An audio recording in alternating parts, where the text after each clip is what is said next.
competitions, my first 3 fights were finishes in under a minute. And he looked at me and he's like, "You're good at this. You're having fun, aren't you?" And it was like at that moment when he said that to me, I was like, you know what? I want to do this. Like, I want to fight for real. I love this. And yeah, here I am. Yeah, I mean, you've teached kids classes over there as well. I mean, what's it mean to you to kind of help these little boys and little girls, learn how to do how to fight, and just see that their confidence grow coming into the classes every single week.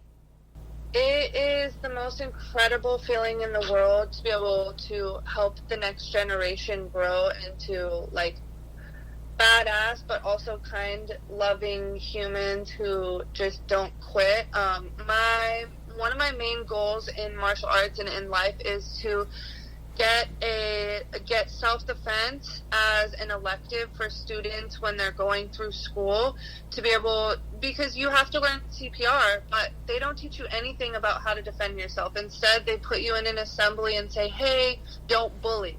Don't bully. Bullies are bad. They tell you bullies are bad, but that doesn't really stop the bullying. Where if more people knew how to defend themselves, there would stop being so much violence. Because if I knew, or if you knew, right, if you were looking for someone to pick on, but you knew I could defend myself, I'm not the first person that you would try to go pick on.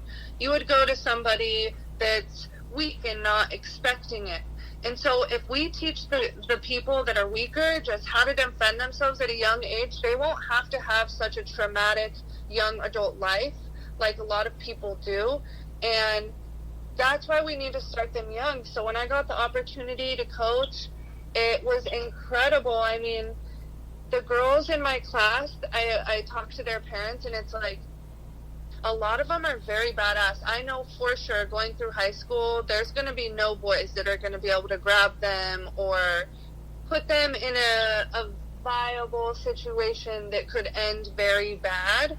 And amidst of that also, I've got to speak with my students about situations where they've been bullied or where their friends are bullying, and what do they do. And every single time they've been able to diffuse the situation without it becoming violent. You learn how to get yourself away from a bad situation, and you also learn how to just hold somebody down without causing any more trouble until help comes.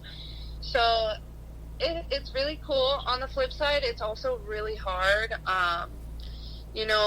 Children are excited and hyper and crazy, and just like adults, they have their bad and good days, and some days it's just like it's like exhausting. But I always tell myself that nothing really worthwhile comes easily. It takes hard work to get those things, and it makes it taste so much sweeter.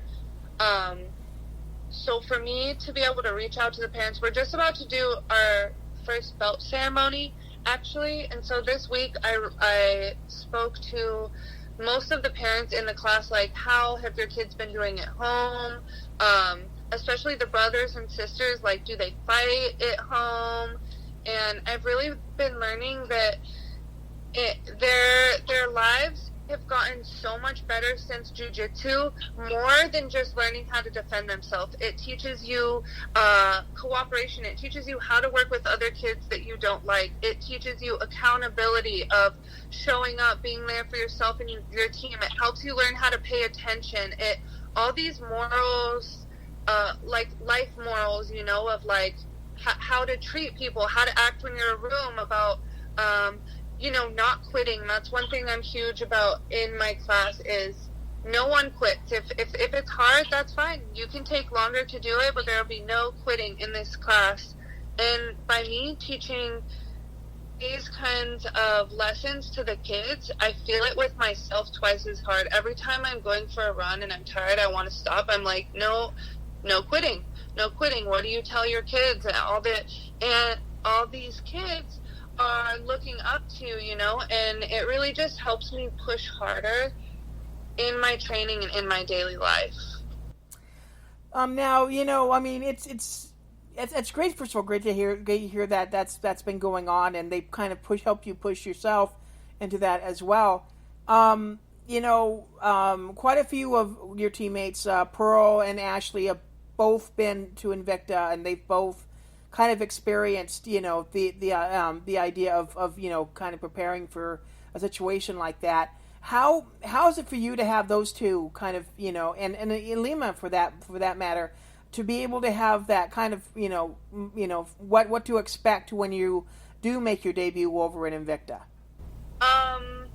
I have one more name to mention among those three legends. Also, Liz Carmouche. I trained very closely with her too, and honestly, I'm so confident. I know for sure there's no girl out there at my level that can hit me harder than Liz, that can submit me harder than Alima, that can throw knees and elbows and Muay Thai like Pearl, or hold me down and sweep me off of the wall and carry me on the cage more than Ashley. All of these women are incredible at different aspects of the game, and they each have their own game that they're good at. And for me to be able to train with them every day and see the level that they compete, it's so inspiring, because I go into the fights a little less fearful. And I actually got the idea of this from Alima, because I used to really get nervous and kind of freak out when fighting.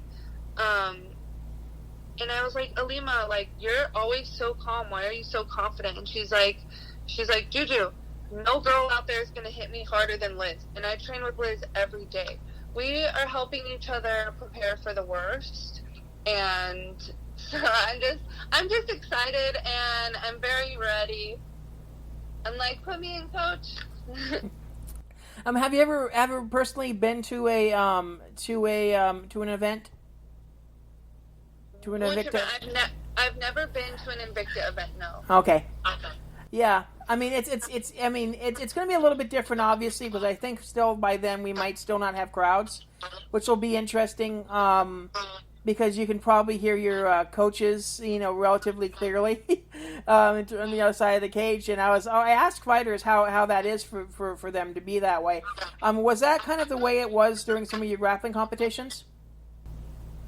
Yeah, yes and no. I mean, even for the grappling competitions, the other female competitors were there, and their coaches were there. So I still heard my coach, and I still heard my teammates cheering for me. But when I'm in competition, I hear my coaches and I see my opponents. Nothing else matters to me. I don't even look at my coach. I don't make eye contact with my coach. I'm looking, my eyes are 100% of my attention is on my opponent. And so it doesn't matter to me who's there. It could literally be a closed room with one ref and one coach. There could be no cameras. I don't care. When I step into that ring, I get a release of the killer side of me that's normally not okay. I mean, like, I work with kids every day, and I'm very patient and kind and peaceful and about using martial arts to better your life. But every fighter has a crazy side of them where something lives in you where you're like, listen, I will fuck you up. But in regular life, that's not okay. So I get to release that side of me in the cage, and it's not going to matter to me who's across the cage. It's not going to matter who's in the ring.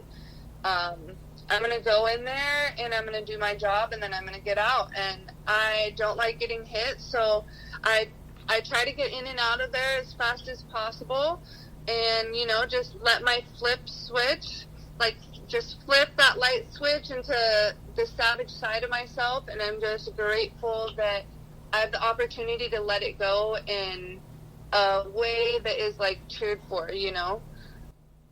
And that's great to hear as well. I mean, I really look forward to seeing you compete over in Invicta whenever that match ends up happening as well.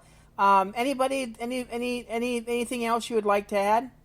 Would like to say thank you to my team and my training partners for showing up, even though a lot of people quit and stopped training right now out of fear. I'd also like to say thanks to my sponsors. I take Habit CBD, and it's really awesome helping my body heal. I also go to a place called Chillin' Out Cryotherapy, which I go to almost every day after training to help with inflammation. I don't know. I want to mention that you can check out you can check her out at Killer Miller. Was it Killer Miller on Instagram? Yeah, Killer Miller MMA. Killer Miller MMA on Instagram. Like I said, look forward to seeing you over in the Invicta cage soon, and best of luck to you, and my best to your teammates, because like I said, many of them have fights already coming up. Yes, they do. I'm so excited. Thank you for your time, and I hope you have a great night. Reminder, go ahead and check out wombatsports.com. You'll be able to see some of the upcoming fights that are coming up right on the website there. Like I said, upper left hand corner of the website, you'll see a tag that says upcoming fights and results. I'll have the results more than likely updated for the year coming up sometime within the next week or so. So you'll be able to see what's been going on since COVID's been going on. So we'll be able to show you some of the results from the UFC, as well as some of the other promotions that have been running cards as well. Also want to mention, you guys can check out the Artemis submission series. So we just had an article up talking a little bit about it. You guys can catch the replay on that. I have the links up on the website as well. You can find it on the post right below this one if you're on the website. So definitely just go ahead and check the Artemis submission series. It's absolutely free to watch, so you guys can watch some really great and talented action there. So you can just click the links and be able to watch the whole thing. It's a really great show, especially considering all the action and the pacing. It's really, really great. So definitely check that out as well. With that in mind, we'll be doing some commentary over Twitter at WMMA News for Bellator, and we'll also be probably going to be doing asking a couple questions at the post-fight press conference as well. So definitely check out our my personal Twitter at WMMA News, and we'll be able to give you some of that info as well.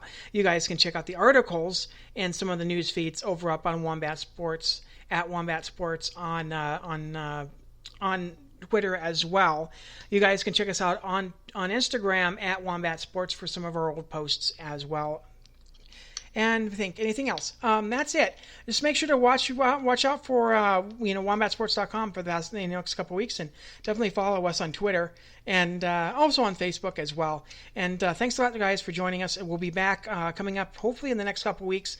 We'll try to get some more guests on as well. So thanks a lot for joining us, and please check out wombatsports.com. We'll see you guys next time.